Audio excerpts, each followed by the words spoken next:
Hello everyone. आज हम इस वीडियो में अलीगढ़ मुस्लिम सिटी में वैसे स्टूडेंट जो क्लास फर्स्ट में और 11 साइंस आर्ट्स ह्यूमैनिटीज़ इसके अलावा बीटेक में जो भी स्टूडेंट ऑनलाइन काउंसलिंग में पार्टिसिपेट किए हैं, आज हम इस वीडियो में काउंसलिंग प्रोसेस यानी काउंसलिंग पे अपडेट्स और साथ ही फॉर्म लिस्ट 1 और कितना वेटिंग क्लियर हो सकता है इसके बारे में डिटेल में डिस्कस करेंगे।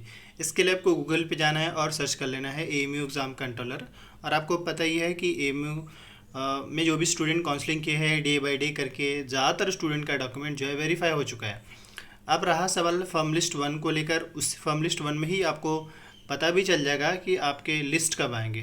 तो अभी हम थोड़ा पहले सबसे पहले तो ये जान जाइए कि चाहे वो बीटेक के स्टूडेंट हो या फिर 11 साइंस ह्यूमैनिटीज एंड कॉमर्स के स्टूडेंट हो या फिर क्लास फर्स्ट के स्टूडेंट हो, इन सब का एक बार में ही काउंसलिंग हुआ है और इनके डॉक्यूमेंट वेरीफाई भी हो चुके हैं। अगर इन केस इन कोर्स में से किसी भी स्टूडेंट का डॉक्यूमेंट वेरीफाई नहीं हुआ है तो वो एएमयू का जो टेक्निकल सपोर्ट है उनसे बात करें, आगे हम प्रोसेस बताएंगे। लेकिन अगर आप बात करें फॉर्म लिस्ट 1 का, आपको पता ही देखिए फॉर्म लिस्ट 1 का डेट इन्होंने बताया हुआ है। मतलब ये है कि 2 जुलाई से 5 जुलाई के बीच में इनका फॉर्म लिस्ट 1 बना रेडी करके पब्लिश कर दिया जाएगा।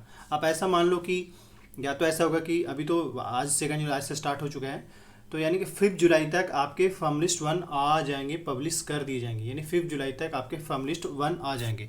अब फॉर्म लिस्ट किन किन कोर्स का आएगा, मतलब बीटेक का आएगा, 11 साइंस का आएगा और क्लास फर्स्ट का आएगा। अब फिर कॉमन सा डॉट्स होगा यहाँ पे कि वेटिंग कितने क्लियर। हाँ, याद रखिए कि फॉर्म लिस्ट 1 में किन स्टूडेंट का नाम आ सकता है। तो सबसे पहले जो सेलेक्टेड लिस्ट में जिस भी कैंडिडेट का नाम था सेलेक्टेड लिस्ट में, उन स्टूडेंट का कंफर्म है कि फॉर्म लिस्ट 1 में ही उनका नाम आ जाएगा। नाम जैसे ही आएगा फॉर्म लिस्ट 1 में उनका रोल नंबर आएगा, जैसे ही आएगा उसके कुछ ही देर बाद पेमेंट का ऑप्शन आ जाएगा। उसके बाद आपको पेमेंट करना पड़ेगा। इस तरीके से आपका एडमिशन डन हो जाएगा, चाहे वो क्लास फर्स्ट के स्टूडेंट हो, बीटी के स्टूडेंट हो या फिर 11 साइंस ह्यूमैनिटीज एंड कॉमर्स के स्टूडेंट हो। इतना मेरे ख्याल समझ में आ गया होगा। लेकिन अब हम बात करते हैं कि वेटिंग कितना क्लियर हो। सबसे पहले तो हम बीटेक वाले कैंडिडेट्स के बारे में ही बात कर लेते हैं। देखिए बीटेक में जो भी लिस्ट निकले हैं और जो भी सेलेक्टेड लिस्ट में नाम आया है, पहले तो उसका कन्फर्म उतना पूरा उन सारे स्टूडेंट को होकर रहेगा। लेकिन नॉर्मली ऐसा होता है कि एएमयू में बीटेक में वेटिंग ज़्यादा क्लियर होते हैं। तो हम बीटेक में इस बार जो भी स्टूडेंट, मैं जो भी हो ये फिक्स नहीं एक्सपेक्टेड में बता रहा हूँ, थोड़ा सा अप्स एंड डाउन हो सकता है। लास्ट ईयर ऐसा हुआ था कि एएमयू को दोबारा से बीटेक का लिस्ट निकालना पड़ा था।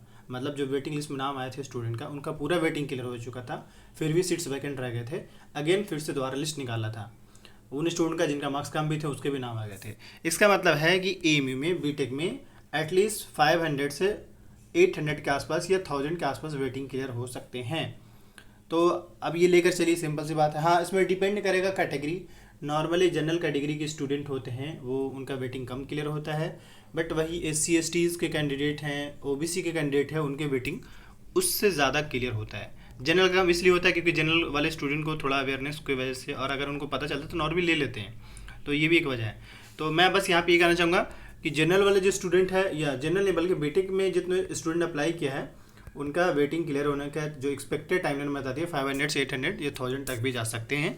ये आपको पहले लिस्ट में एटलीस्ट पता चल जाएगा। हाँ, ये जरूर कि वेटिंग क्लियर होगा। जो भी स्टूडेंट जिनका वेटिंग क्लियर वो कमेंट कर देंगे ताकि बाकी स्टूडेंट को पता चल सके कितना वेटिंग क्लियर हुआ है। लेकिन याद रखें, जो सेलेक्टेड वेटिंग लिस्ट में जो बच्चे का नाम आया वो मार्क्स के बेस पे है, वो कैटेगरी के बेस पे नहीं कि हाँ भाई जनरल है तो आपका इतना रैंक है, OBC ऐसा कुछ नहीं। इसी वजह से एग्जैक्टली नहीं पता चल पाता है कि कितने वेटिंग क्लियर। हाँ, बस ये कि पता चलता है कि हाँ भाई रैंक इतना का था उसका हो गया। मे बी वो बंदा जो है OBC हो, SC ST से भी हो सकते हैं, तो ये एक मैटर करेगा।